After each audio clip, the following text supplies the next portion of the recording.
Hey, I'm Ryan O. If you're new around here, welcome to the channel. I pride myself in all things behavior analysis, trying to explore and understand and share as much as I possibly can.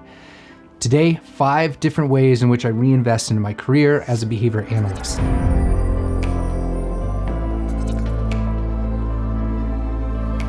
The first way, books inside the field. New books I find through scrolling social media, scouring web pages such as behavior.org, or even sifting through Amazon, just seeing what happens when I type in applied behavior analysis, click around, see what it starts recommending me. Or one of the old favorites, Google Alerts. You can type in new behavior analysis book, things like that in quotes. I'll link it down below on a how-to, and you can set up your own alerts. Now, books is broken down into 2. There's also old books. So my strategy broken down has been signing up and reading past listserv emails, which if you haven't heard of these, they're group email lists specialized in different topics. One of the most useful has been the Teaching Behavior Analysis listserv, which I've linked down below. And then directly asking people who I met either through conferences, that listserv, people that I respect, right? Or that I've found just really interesting due to a presentation or perhaps after reading one of their journal articles. I like to ask things like, what are some of the most important works that you've read, or who are your academic heroes? I can't underscore the importance of reading past work. Many of the relevant discussions in today's practice have substantial evidence and discussion. One example is treating stuttering. Israel Golddiamond and their lab worked on figuring out a way to treat stuttering. That sounds bold, but it's out there.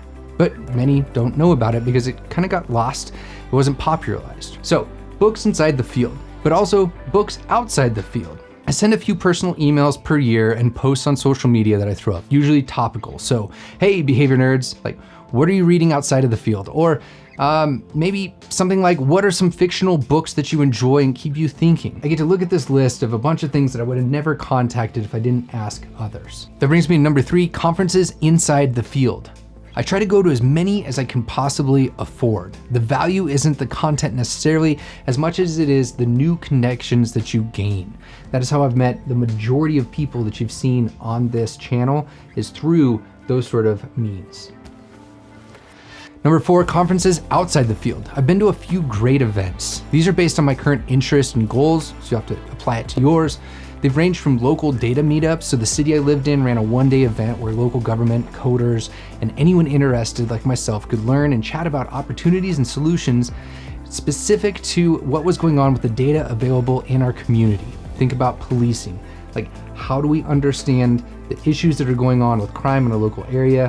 What are the resources, strategies, tools that are needed to be able to help solve those sort of things? This was a legit event that was actually opened up to our community that I got to participate in. Another one that was fantastic was Quantified Self, which I'll link down below, which was all about empowering understanding through self-recorded data. Now, some of the more recent ones that I've attended are on mastering earned media. So how do you get picked up in traditional media, or video conferences on best practices? I have a few on my list, including one on climate change and South by Southwest when I can afford them and time permits, 2020. I want to pause here to underscore that you can bring so much value to an event when you step into a place where there's a bunch of people that don't know behavioral analysis and you have a wealth of really good knowledge. And the reciprocal happens too.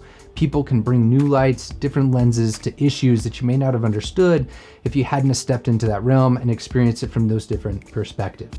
And the 5th one is social media. I try to just scroll around and see what other people recommend. I look cautiously through things like endorsements and try to understand some of the sources there, if it's an affiliate link versus just something that somebody read because they're interested in. And I also directly message people. In fact, you should go down to my Instagram right now or comment on this video what it is that you're looking for, and I'll do my best to help you. It's one of the things that I really enjoy providing in return for the time that you spend hanging out on this channel. And this one's really tricky, but it's opened my world to a whole lot of different perspectives. Because what I do is I look through different content, say that YouTubers upload, and while this is subjective, what I try my best to do is learn and kind of keep notes on what it is that they're pulling their resources from, where they're making their statements from, who influenced them, and what they're talking about, and where they're basing their arguments from, right? Or their positions from. And when you do that, you can start to really understand who that person is, what they're paying attention to, and you can start to decide, how much you want to maybe try to work to collaborate with them, or maybe share other ideas with them, or how much you continue paying attention to them. So again, the 5 ways are books in the field, books outside the field, conferences inside the field, conferences outside the field, and social media. Productive social media, not doom scrolling. And one little caveat there, I guess, too, is that when I say conferences, this can be online training events as well, since that is the majority of where everything is this year at least, and probably much more in the not so near future too. All right, so I passed it off to you. How do you reinvest in your career? If you're interested more here, check out one of these videos. Also, you can subscribe down here. And if you want to support on Patreon, that helps me make more videos. And that's your Daily BA.